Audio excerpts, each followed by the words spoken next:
할렐루야, 검단 함께 하는 교회 큐티 영상을 시청하시는 우리 성도 여러분들을 환영합니다. 오늘 우리가 함께 살펴볼 본문은 나홈서 1장 말씀입니다. 오늘 통독 본문은 1장에서 2장까지인데요. 오늘 함께 1장 말씀을 통해 하나님께서 오늘 우리에게 주시는 은혜를 누리는 시간 되기를 간절히 축복합니다. 함께 읽도록 하겠습니다. 이것은 에고스 사람 나훔이 니느웨가 형벌을 받을 것을 내다보고 쓴 묵시록이다. 주님은 질투하시며 원수를 갚으시는 하나님이시다. 주님은 원수를 갚으시고 진노하시되 당신을 거스르는 자에게 원수를 갚으시며 당신을 대적하는 자에게 진노하신다. 주님은 좀처럼 노하지 않으시고 권능도 한없이 많으시지만 주님은 절대로 죄를 벌하지 않은 채 내버려 두지는 않으신다. 회오리 바람과 폭풍은 당신이 다니시는 길이요 구름은 발 밑에 이는 먼지다. 주님께서 바다를 꾸짖어 말리시고 모든 강을 말리신다. 바산과 갈멜의 숲이 시들며 레바논의 꽃이 이운다. 주님 앞에서 산들이 진동하고 언덕들은 녹아내린다. 그의 앞에서 땅은 뒤집히고 세상과 그 안에 있는 모든 것은 곤두박질친다. 주님께서 진노하실 때에 누가 감히 버틸 수 있으며 주님께서 분노를 터뜨리실 때에 누가 감히 견딜 수 있으랴. 주님의 진노가 불같이 쏟아지면 바위가 주님 앞에서 산산조각 난다. 주님은 선하심으로 환난을 당할 때에 피할 피난처가 되신다. 주님께 피하는 사람은 주님께서 보살펴 주시지만 니네에는 범람하는 호수로 쓸어버리시고 원수들을 흑암 속으로 던지신다.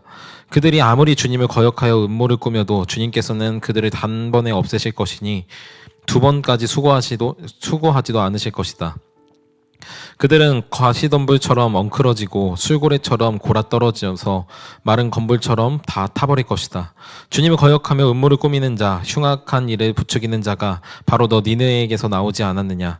나 주가 말한다. 그들의 힘이 막강하고 수가 많을지라도 잘려서 없어지고 말 것이다. 비록 내가 너를 괴롭혔으나 다시는 너를 괴롭히지 않겠다.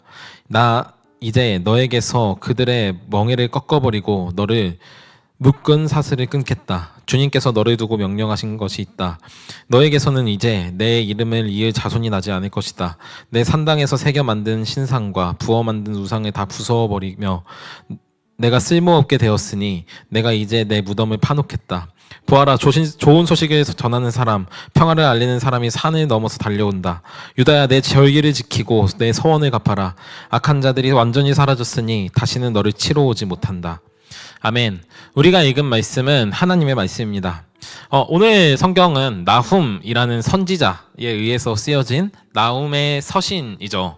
이 나훔 서신은 우리가 영상을 통해 봤던 것처럼 이전에 요나가 니느웨에 찾아가서 하나님께서 회개하라 말씀하신다라고 말씀하셨던 그때로부터 약 100여 년이 지난 이후 잠깐 그들의 삶에 변화가 있는 것처럼 보였으나 실제적으로 그들에게 어떠한 변화도 일어나지 않고 종국에는 북이스라엘과 남유다를 침공하는 이 아수르,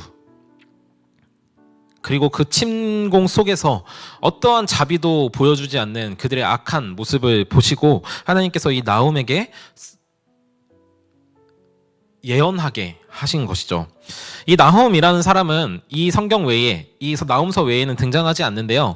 이 신약 성경에 가면은 우리에게 굉장히 익숙한 이름으로 자주 들리곤 합니다. 바로 가버나움이죠. 이 가버나움은 나훔의 마을이라는 뜻으로 이 마을이 정말 나훔 선지자가 살았던 마을인지 아닌지는 알 수 없으나 이 가버나움이라는 이름 자체가 나훔의 마을이라는 지칭으로 쓰여졌으니 그럴 수 있겠다라고 많은 학자들은 추측하곤 합니다.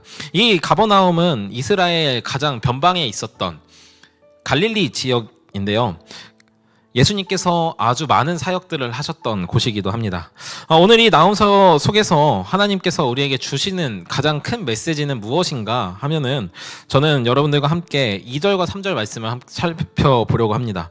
하나님께서는 어떤 분이신가 하고 이야기하고 있죠. 주님께서는 어떤 분이시냐 할 때 우리는 잘 알고 있는 여러 가지 말씀들이 있지만 이 선지서들을 살펴보면서 하나님께서는 이 요나를 통해서 노하기를 더디하시고 은혜가 많으시고 한량없는 하나님의 은총을 베푸시는 분으로 서술되곤 합니다. 그와 같이 나훔 역시 하나님에 대해서 이렇게 설명하고 있죠. 주님은 좀처럼 노하지 않으십니다. 주님께서는 오래 참으십니다 라는 것이죠. 맞습니다. 하나님께서는 정말 오래도록 참으시는 분이십니다. 하나님께서 언제까지 우리 인간들에게 참아주시는가 하면은 한 사람이 회심할 때까지 하나님께서는 참아주십니다. 혹 주님께서는 참아주지 않으시더라고 그 사람이 이 땅에서의 생애를 마치는 시간까지 참아주시는 하나님이시죠. 하나님께서는 또한 이 한 나라가 멸망할 때까지 참아주시는 분이십니다. 이 말은 마치 하나님께서 모든 심판을 유보하시고 내버려 두신다처럼 여겨지지만 오늘 성경에서 이야기하는 것처럼 주님은 절대 죄를 벌하지 않은 채 내버려 두지 않으시는 하나님이시라는 거죠. 이것이 오늘날 우리에게 얼마나 많은 위로와 감사가 되는지 모릅니다.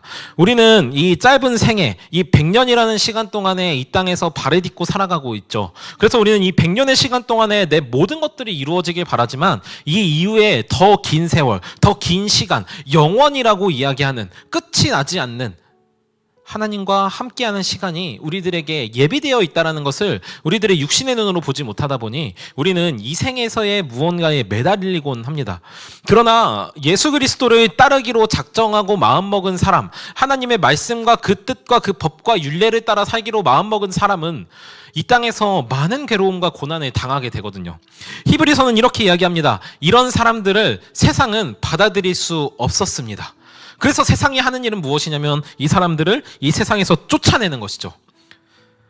과거 선지자의 시대, 그리고 많은 이 초대 교회의 박해자의 시대, 또 어쩌면 지금 현재의 여느 나라에서는 하나님을 믿는 것으로 인해 목숨을 걸어야 하고 그들의 생명을 담보로 해야 하는 일들이 비일비재하게 일어나고 있습니다. 그들은 이 짧은 생애 동안에 하나님께 탄원하죠. 하나님, 이 악한 세대로부터 저를 구원해 주십시오. 그러나 하나님께서는 이 악한 세대가 돌이키기를 기다리시고 그 한 사람에게 말씀하십니다. 내가 참을 때까지 참겠다. 참을 수 있을 때까지 참겠다. 얼마 전에 제가 초등부 친구들과 함께 목욕탕을 갔는데요. 같이 사우나에 들어가서 같이 앉아 있었습니다. 저한테 이렇게 묻더라고요. 전도사님 언제까지 계실 거예요? 그때 제가 이렇게 대답했습니다. 전도사님이 더 이상 여기 앉아 있을 수 없을 때까지 앉아 있을 거야. 마치 하나님의 분노하심은 그와 같습니다. 하나님께서 우리를 향하여 품으신 그 사랑이 한이 없으시지만 하나님께서는 반드시 그 한없는 사랑이 끝까지 가서 우리들의 죄악들을 살피시고 우리들을 결국에 하나님께서 당신의 심판의 날에 우리들을 주님 앞에 세우시는 것이죠. 우리들뿐만 아니라 하나님을 알든 믿지 않든 그분에 대해서 들어본 적 없든 하나님께서는 마지막 날에 모든 사람들을 그 심판대 앞에 세우실 것입니다. 오늘 이 니느웨에게 그랬던 것처럼요. 100년이라는 시간이 지났습니다. 그 이전에도 이미 니느웨는 이스라엘에게 많은 고난을 줬던 나라입니다. 이 아수르는 그런 나라였죠. 하나님께서는 약 120년, 130년, 200년의 시간 동안 니느웨에 대해서 참아주셨지만 이 니느웨가 돌이키지 않는 모습을 보시고 하나님께서는 결국에 이 니느웨를 완전히 멸망시키십니다. 그리고 이렇게 이야기하죠. 보아라, 좋은 소식을 전하는 사람아, 평화를 알리는 사람이 산을 넘어온다. 이제 네가 다시 되돌아오게 될 것이다. 니느웨는 이렇게 생각했을 겁니다. 하나님께서 우리들에게 진노하시겠다고 말씀하셨지만 무슨 진노야, 일어나지 않는 일. 마치 과거 이스라엘 백성들이 하나님께서는 심판하시겠다 하지만 심판하지 않으시더라. 그러나 하나님께서는 반드시 심판하시는 분이십니다. 사랑하는 검단 함께하는 교회 성도 여러분, 오늘날 여러분들이 예수 그리스도로 인해 어떤 고난을 당하고 계십니까? 여러분들이 어떤 곤욕의 삶을 살아가고 계십니까? 예수 그리스도를 믿는 것 때문에 얼마나 많은 손해를 보고 계십니까? 그것으로 인해 비탄해하고 통탄해하고 있지만 하나님 언제쯤 저에게 갚아주시겠습니까? 하고 하나님께 울부짖고 계십니까? 여러분, 하나님께서는 반드시 심판하실 것입니다. 우리가 얼마 전에 담임 목사님을 통해서 들었던 말씀과 같이 우리의 죄는 점진적으로 커지는 것처럼 하나님의 심판도 점진적으로 다가옵니다. 그리고 그 은혜 역시 점진적으로 우리들을 쫓아오죠. 마치 하나님께서는 족장을 보내시고 왕을 보내시고 사사를 보내시고 선지자를 보내시고 그 끝에 당신의 아들 예수 그리스도를 보내주셨던 것처럼 심판도 점진적이지만 그 은혜 역시도 점진적입니다. 하나님께서는 과거에 우리가 누리지 못했던 그 은혜보다 더 큰 은혜를 우리를 향하여 준비하고 계시고 그 은혜를 통해서 우리를 변화시키시고 우리를 온전케 하실 것입니다. 우리는 그 날을 기대하는 존재들입니다. 그래서 우리는 오늘 이 나훔서가 예언하는 것과 같이 그날이 속히 올 것이다. 그날이 오면 너희가 위로를 받을 것이다 라는 말에 귀를 기울이고 주님 저는 그날을 기다립니다. 주님 저는 그날이 속히 오기를 기대합니다 라고 고백하며 살아가는 것이 바로 그리스도인들의 삶입니다. 사랑하는 검단 함께하는 교회 성도 여러분, 오늘날 여러분들이 그런 위로와 또 그런 도전과 또 그런 감사의 제목들이 날로 점진적으로 생겨나기를 간절히 축복합니다. 함께 기도하겠습니다. 하나님 감사합니다. 오늘 나훔서를 통해서 우리가 주님의 은혜를 살펴보았습니다.